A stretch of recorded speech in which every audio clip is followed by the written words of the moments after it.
आप सभी का स्वागत है हमारी इस यूट्यूब चैनल में जिसका नाम है बेस्ट स्टोरी हिंदी टच। तो आइए आज की कहानी शुरू करते हैं। कहानी का नाम है फैसला। सुधा एक कप चाय तो लाना। जी अभी लाई। अशोक जी अपनी पत्नी सुधा को आवाज लगाते हैं। सुधा जी थोड़ी देर में चाय लेकर आती हैं। चाय की एक चुस्की लेते ही अशोक जी, वाह क्या चाय है। इस चाय की वजह से मैंने तुम्हें पसंद किया था 40 साल पहले, याद है ना? हाँ हाँ पता है, लेकिन कल सबको कोई चाय वाय नहीं मिलेगी। और आपको तो डायबिटीज है ना, एक तो इतनी चाय पीते हो ऊपर से डायबिटीज। बस बात खत्म। ठीक है श्रीमती, जैसी आपकी आज्ञा। सुधा जी थोड़ा रुकती हैं और फिर हौले से पति अशोक जी से कहती हैं, सुनिए, हम अपना लखनऊ वाला फ्लैट मत बेचिए ना। लेकिन क्यों क्यों नहीं बेचना वो फ्लैट? प्लीज, ऐसे मेरा मन नहीं है। अरे तो हम करेंगे क्या एक रूम के फ्लैट का आखिरकार? लेकिन आपको याद है ना, जब हम पे कुछ नहीं था वो एक फ्लैट ही था। उस फ्लैट पे वो सिर्फ एक फ्लैट नहीं है, वो हमारी जवानी उस फ्लैट में कटी है। मैं शादी होकर उस फ्लैट में ही आई थी और हमारा राहुल, उसका तो पूरा बचपन उस फ्लैट में गुजरा है। इसीलिए मैं नहीं चाहती कि मेरे जीते जी वो फ्लैट बिके। प्लीज, कुछ भी हो, मैं वो फ्लैट नहीं बिकने दूंगी। सुधा जी बच्चों की तरह जिद करती हैं। अशोक जी थोड़ा सा हंसते हैं और कहते हैं, अच्छा अच्छा ठीक है, नहीं बेचूंगा, अब ये जिद करना छोड़ो। खुश? सुधा जी हल्के से मुस्कुराती हैं। हाँ खुश। ये सब अशोक जी सोच रहे हैं और उन्हें एक आवाज आती है, बाबूजी।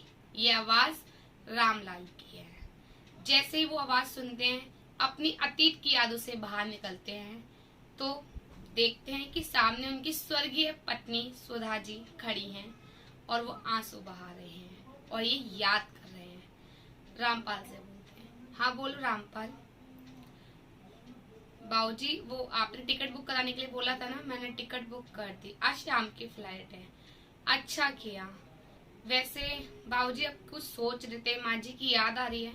हाँ याद तो रोज आती है, लेकिन आज कुछ ज्यादा ही आ रही है।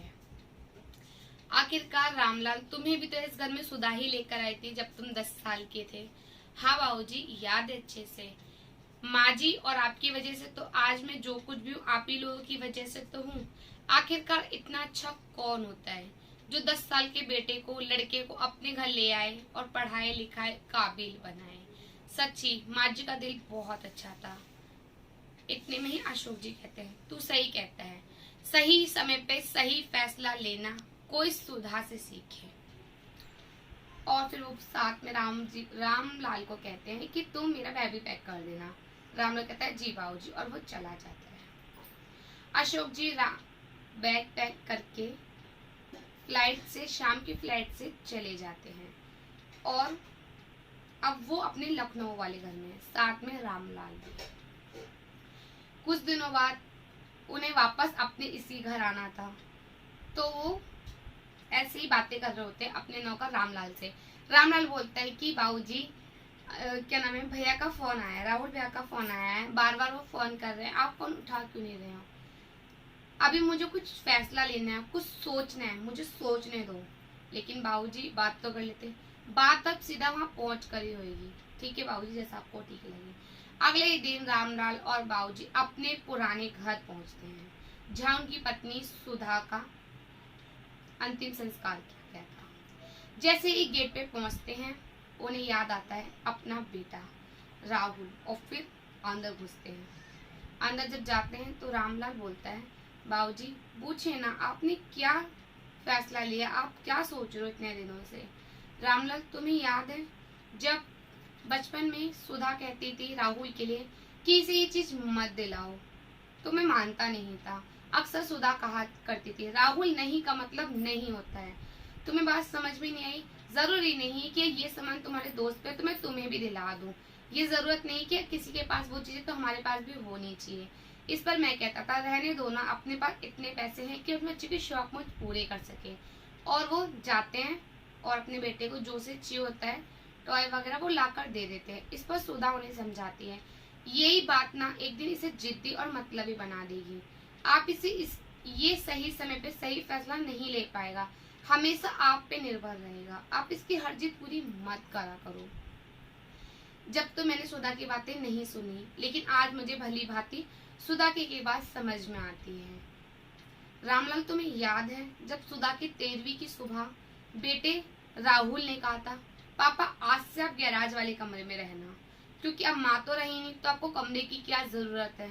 और आपके जो नीचे वाला कमरा यानी कि जहाँ आप रहते हो, आपकी नीचे वाली फ्लोर, वहां पर मतलब राहुल की बीवी नंदिता वहां पर पार्लर और अपना बुटीक चलाएगी। और अच्छा तो नहीं लगता है बहू आपके सामने वेस्टर्न ड्रेसेस पहने, और वहाँ और भी तो लेडीज आएंगी ना, इसलिए अब गैराज वाले रूम में रहना। और ऊपर वाली फ्लोर तो हम लोगों की है ही, तीसरी फ्लोर पे मैं जिम वगैरह चलाना चाहता हूँ, इसलिए आज से आप गैराज वाले रूम में रहेंगे। तो बाबूजी आपने जब क्यों नहीं कुछ कहा? रामलाल बीच में ही बोलता है। इस बार बाबूजी बोलते हैं, क्या बोलता? जब वो बेटा हो के मुझे नहीं समझ रहा। वो अच्छे से जानता है कि गैराज वाले रूम में एक तो इतना छोटा रूम है, ऊपर से उसमें पंखा भी ठीक नहीं है, ना उसमें एसी है। उसी शर्म नहीं आई कि वो अपने बूढ़े बाप को कहाँ रहने के लिए बोल रहा है।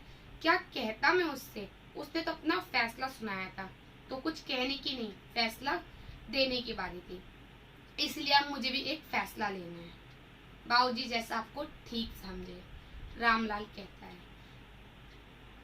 फिर इस बार बाबूजी कहते हैं, तुम्हें याद है ना 10 दिन पहले राहुल ने कैसे कहा था, आज मैं विदेश जा रहा हूँ बच्चे और बीवी के साथ छुट्टियां मनाने।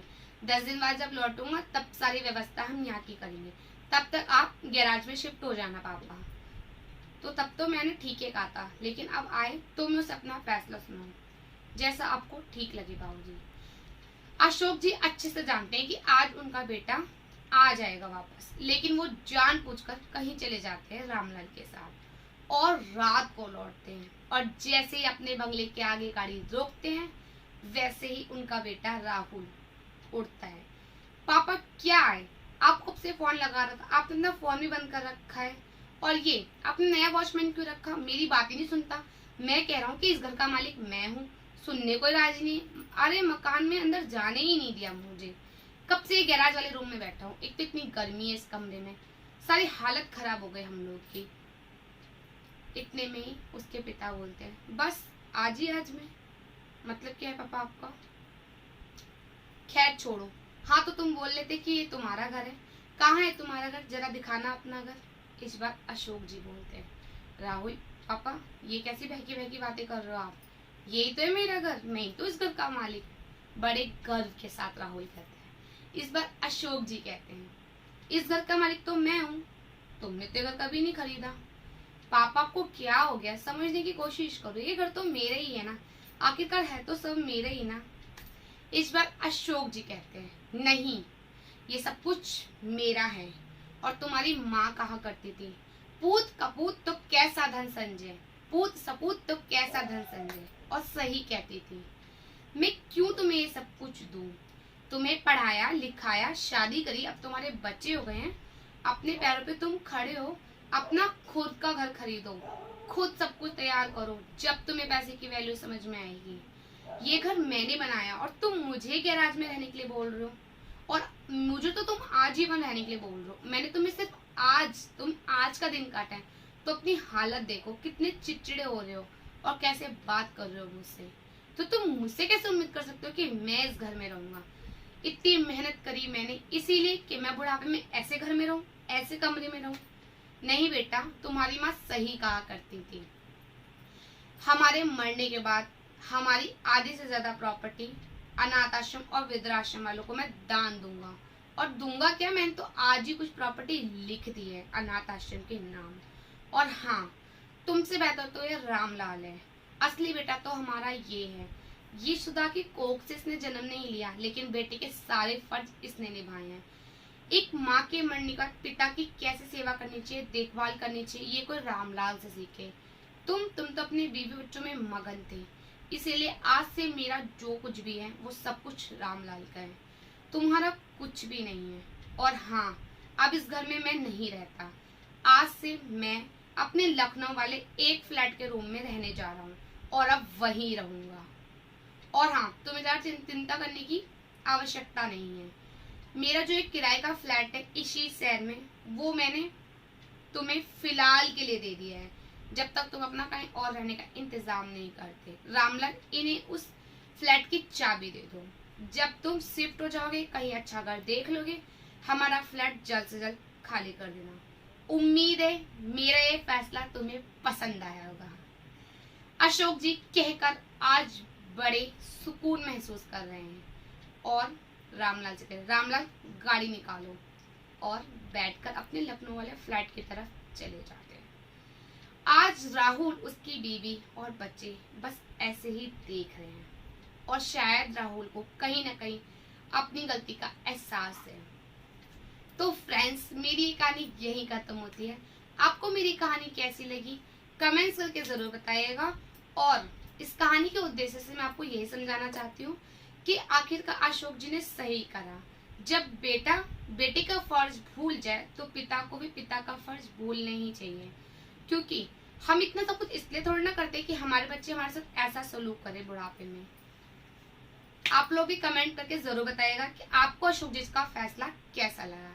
चलिए फ्रेंड्स, अगर आपको मेरी कहानी अच्छी लगी है तो कहानी को लाइक कीजिएगा, चैनल को सब्सक्राइब कीजिएगा, कमेंट करना बिल्कुल मत भूलिएगा। अगर आपने मेरे चैनल को सब्सक्राइब कर लिया है तो आपका बहुत बहुत शुक्रिया, नहीं करा है तो कर लीजिए। अगली कहानी में आपसे दोबारा मिलूंगी, तब तक के लिए राधे राधे।